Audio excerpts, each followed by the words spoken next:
you Poke Crew, it's UturnCrobat here, and you're watching week 3 of the NPCC. Now, before I get started, please make sure you RCS, rate, comment, and subscribe, because this battle this week consists of the New London Zoroarks battling against the Minnesota Wild Chargers, aka Sharp Dress Gaming. His Twitter link will be down in my description below, so please make sure you guys go check him out. He's one hell of a battler. I'm so glad he's helping out in the league. So make sure you go check him out. Make sure you go show him some love.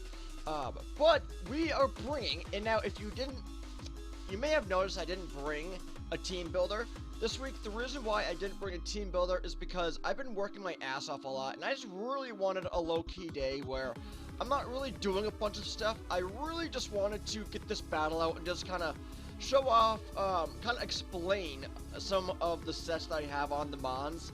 I didn't really want to go in depth like I usually do, so I hope you guys can understand that. But you know, we are bringing a Scolipede, Nidoqueen, Spiritomb, Sneasel, Vaporeon, and Victini. Now I do have some notes that I kind of want to read to you guys because, like I mentioned in a previous battle, I don't have the best memory at all. So the reason why we are bringing Scolipede and Nidoqueen is just because getting hazards up, those hazards up, Stealth Rocks, Spikes, you know, all those shenanigans. It was really important because he doesn't have any rapid spinners. He doesn't have any defoggers. The only defogger that he has is well, Honchkrow.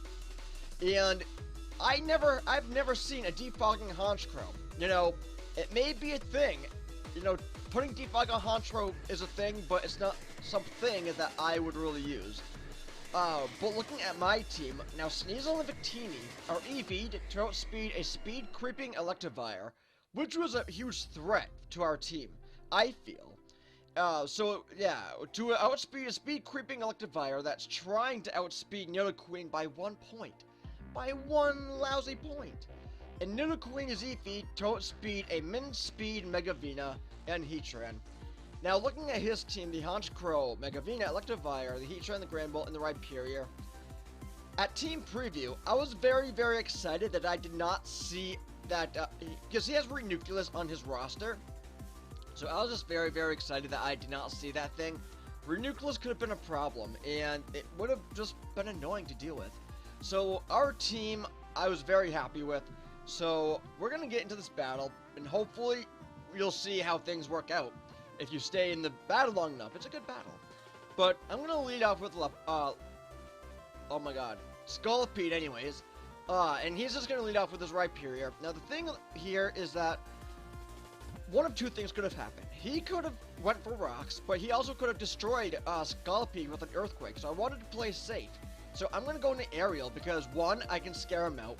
And 2, if he did go for an Earthquake, Aerial could have taken that EQ, at least she could have taken at least 1 EQ, so I felt safe going into Aerial. I'm going to double out now because there's no way he's going to stay in on a Vaporeon. I'm going to go back out into Scolipede because now I feel safe that I can in fact get my spikes up. I didn't really want to leave Scolipede and up on a potential EQ from a Rhyperior. That would have hurt him if not really taken him out. But now I am safe to at least get 1 or 2 layers of spikes up, as you're going to see here momentarily. Now, this Megavina can't really do too much to me. It could have some physically attacking moves. It could be special. You're going to see momentarily what it is, but either way, it can't really do too much to the Scolipede here. Yeah, I guess it could have had HP Fire. I don't even know, but it could have had HP Fire, I guess. But looking at that damage, I can in fact get 2 layers of spikes up. I could have in fact got 3 layers of spikes, but I kind of wanted to play it safe. I didn't really want to let Scolipede go down right now, but I was facing a situation here.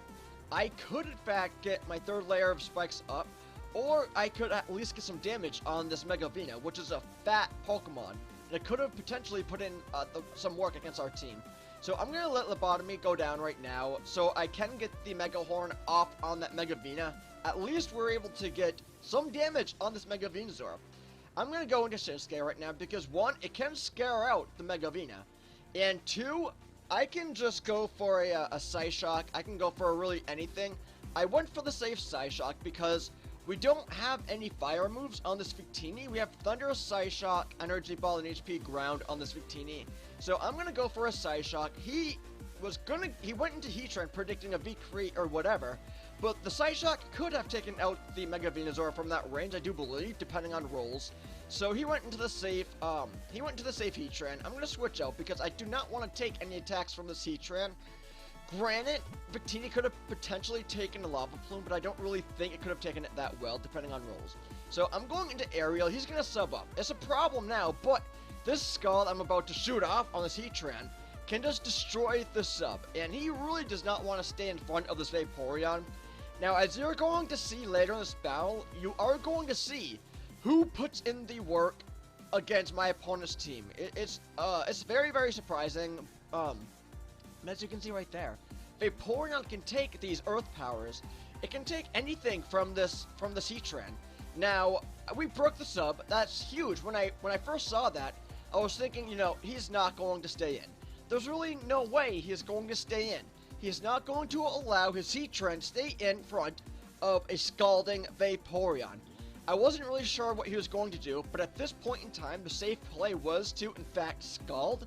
Because we can eat up these Earth powers. We could, because we have Roar, we have Wish, we have Protect, and we have Scald. So we can just Roar out. I figured he didn't want to stay in front of a Scald. So, and I knew I could eat up those Earth powers. So I went for the safe Roar, because if he did want to switch out, that's fine, I'll just Roar him out. But we could eat up those Earth powers like I mentioned. So Roar is kind of the safe move to really do. I'm going to Protect because I want to scout what this Electivire is going to lock himself into. We figured that this thing was going to be Scarfed. And when I say we, it's just a matter of looking at his roster and just looking at who we think he was going to bring. A Scarfed Electivire is not uncommon. So we figured he was going to be Scarfed, and I'm glad that we figured this out during the battle. Because now that we wished and everything, we are going to be getting this HP back. We figured, or at least rather, I figured I could at least take one more Earthquake from this range, and my HP is what I'm trying to say. It was going to, you know, we're going to regain HP. So luckily, we're going to Roar this Electivire out, and luckily, from the 2 layers of spikes, the Heatran is going to get more damage. So that is one reason why we wanted Roar on Vaporeon. So we can Roar out Mons like this, and just get more damage on them. We really needed any form of chip damage on his Mons. It would have helped out our team. So one thing that we really wanted to try and do was get Stealth Rocks up on our opponent's side. So Nidoqueen, like I mentioned before the battle, has the Stealth Rocks. But right now, we can easily eat up anything that this Heatran wants to do. We've battled this Heatran before, so we know what we can take. We're going to regain HP. Unfortunately, Heatran is slowly regaining HP, but pretty soon we're just going to eliminate this Heatran for good and just hit a Scald. So he's going to throw a Lava Plume, obviously, right here. He may have predicted a switch, I'm not really sure, but he could have also tried and get that burn. But we're going to take out Heatran with a Scald, and we are going to regain our HP, luckily, because Vaporeon is our physically defensive Mon. We really needed Vaporeon to stick around for as much as she could, and Spiritomb is our specially defensive Mon. So we can predict any form of special move and throw out Spiritomb in that special move way, in the way of that special move. But right now, obviously, we don't want to leave Vaporeon in on a Venusaur. Why the hell would you leave a Vaporeon in on a Venusaur? We're going to switch out. It's a safe play to do. We're going to go out into Spiritomb, because like I mentioned, Spiritomb is our specially defensive Mon. So we weren't really sure what he was going to do. A couple of things could have happened. One, he could have Synthesized, which is what he did right there.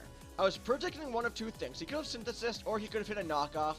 Now, we really needed leftovers on Vaporeon. Now, if he decided to go for Synthesis, it's fine, because we do pack the Willow on the Venusaur, which means that if Venusaur does know Earthquake and Knockoff, that the Knockoff and or Earthquake isn't going to be doing nearly as much as it normally would if this Vena wasn't burned. So luckily we have that Willow on Spiritomb for things such as this. Now, Blue Snowcone here, it doesn't really put in a ton of work against my opponent's team for this week. It can hit a few things, I'll say that. It can hit a few things, but in regards to my team of 6 as a whole, Spiritomb doesn't really put in a ton of work against my opponent's team. So I wanted to pain split right here, clearly to regain my HP. I didn't want Spiritomb to go down right now, and Venusaur is a fat Pokemon, so any damage that we can get on this Mega Venusaur will be helpful, because now we can just switch out, and we can bring in someone who can take a Giga Drain, someone who can take an Earthquake, even a knockoff, because if Venusaur wanted to go for an Earthquake, like I mentioned, the Earthquake or knockoff isn't going to do nearly as much as it would if Venusaur was not burned. Luckily, he went for the Giga Drain. I was kind of hoping he was going to go for the Giga Drain. Luckily, he did.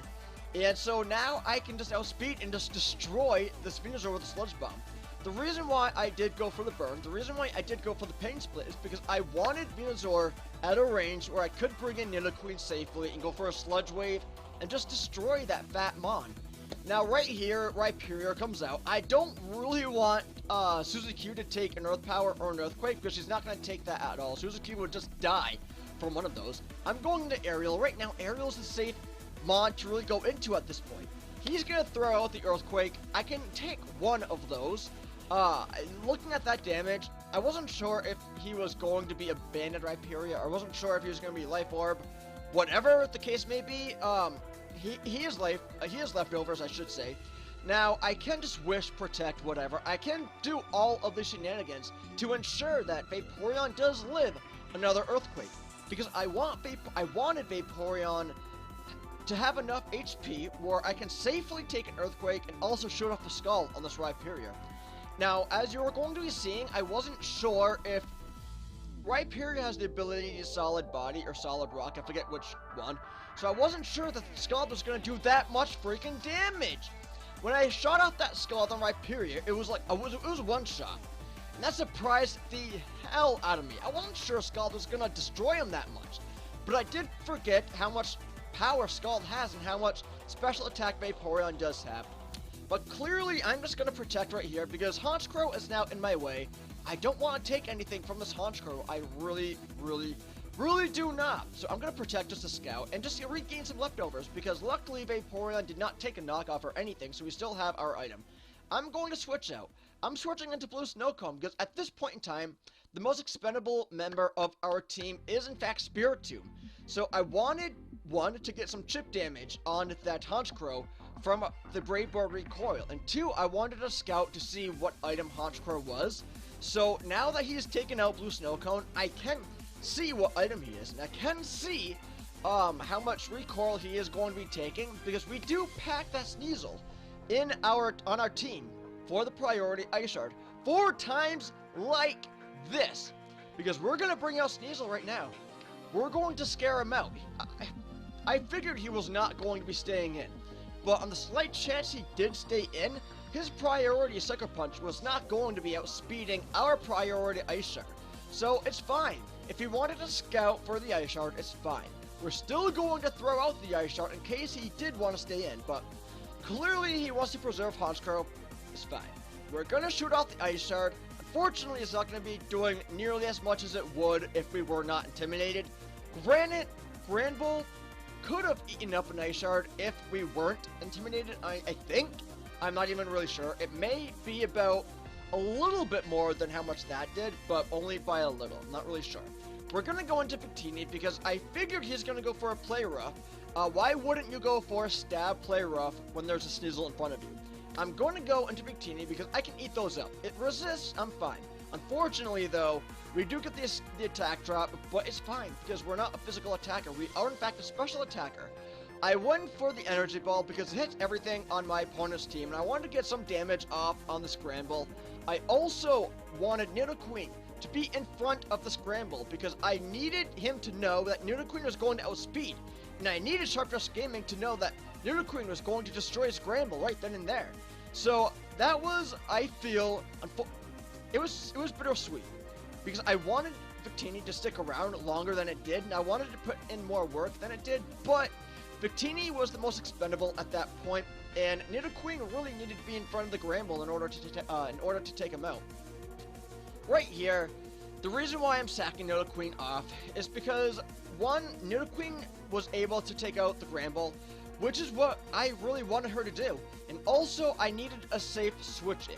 I really needed a safe switch into this Electivire, and I really needed just to scout. I needed to really see what this Electivire was going to do, and we know that I can take an Earthquake. We know that he was going to lock himself into Earthquake, so we knew we could take an Earthquake, and we knew that we had the safe opportunity to throw out the Wish and protect and get all our HP back. But as you are going to be seeing here, this scenario, the Vaporeon versus the Honchkrow, I'm not going to say too much about it. It is a little stally, but only because I had to do what I had to do. But I can't say too much more about it. I mean, you're going to be seeing the Brave Bird isn't going to be able to destroy us, really. It's not, I mean, okay. Brave Bird could two-shot us, but we do have Wish, we do have Protect. We do have our leftovers still, so we can throw out the Wish, we can Protect, and we can regain our HP from the leftovers as well. And the recoil from the Life Orb, the recoil from the Brave Bird is helping us out, because it's going to be taking out Honchkrow instead of us taking out Honchkrow. Now, a lot of you might have problems with what we're doing right here. I don't really know. But the thing is that we had to do it. We had to do it. I'm not going to continue defending myself, really, because it's a league. You know, we wanted to win. And we had Sneasel in the back. There was no freaking way I was going to switch Sneasel in on a Brave Bird. Why would I do that? So, as I saw, Vaporeon could easily take a Brave Bird, and we packed the Wish and the Protect, so we can stall him out. Honchkrow is just going to kill himself with Brave Bird, and it's fine by me. Honchkrow was a Moxie with Life Orb. I've used one of those before. I've got swept with one of those before. They're powerful, and if anything, this thing most likely had Sucker Punch. I mean, I had to do what I had to do. Period. I'm not going to say anything more about it. I had to make the plays that I felt I could play in order to win. Or I made the plays that I felt I could make in order to win. Plain and simple. But right now, we're going to Wish. We're going to regain our HP because Electivire is still in the way. And the last time we used Wish and Protect, Honchkrow was still in the way. So we needed all that HP. We needed to be at full, because if this thing had Wild Charge, I figured it was going to have Wild Charge, and we needed him to get hit with that recoil. So if he was going to hit us with a Wild Charge, then the recoil plus the spikes was going to put it at range where Sneasel could come in safely and pick it off with an Ice Shard. But look at that! Vaporeon takes that Wild Charge and destroys the Electivire. Who would have thought Ariel, Vaporeon, would have put in the work? 3 kills for Vaporeon. Scolipede, the only thing Scolipede did was throw out the spikes. It did put it in range where, you know, Megavina was where we could bring in someone to take care of Megavina. So I guess Scolipede put in a tiny bit of work. Nidoqueen took out the Grand Ball. I'm happy. That's the only thing she did, actually. But I'm happy. Sneasel, the only thing Sneasel did in this whole freaking battle was Ice Shard and a Grand Ball. What's up with that? Vaporeon, 3 kills. Oh my lord. Victini, Energy Balled a, what was it? Oh, well, actually, no. Victini Psy-Shocked Heatran and Energy Balled Grand Ball. Who would have thought, with us bringing Scolipede and with us bringing Victini, who would have thought, and with us bringing Nidoqueen and Sneasel, who would have thought Vaporeon would be the MVP of this battle? But you know what? Things happen in the world of Pokemon that you can't really control. Obviously, we weren't going to switch Sneasel in the way of our Brave Bird. Why the hell would you do that? Vaporeon could take those Brave Birds easily. But I hope you guys enjoyed this battle. Sharp Dress, it was a good battle. We had a problem dealing with your team regarding team building. So if anything, your team was a problem for us. You played well. I'm not saying that I was the better man, because I'm not freaking cocky at all. We both played well. I'm leaving it at that. It was a good game. I hope you and I battle later in the league. We'll see what happens. I'm gonna get the hell out of here, but I want you guys to just stop and just take a look at our teams and just acknowledge the fact that we both played well and just show Sharpdressed some love. You know, subscribe to him, follow him, whatever you want to do. His information is going to be in my description, so do whatever the hell you want to do. But make sure you just enjoy your day. I'm gonna get the hell out of here. I kind of have a little more recording to do, so I hope all of you have a great day, and I will catch all of you in the next battle of the NPCC National Pokemon Competitive Conference. And I didn't tell you guys this in the beginning of the battle. I don't know how many of you are watching it now, but here is my new London Zoroarks t-shirt. So, bye!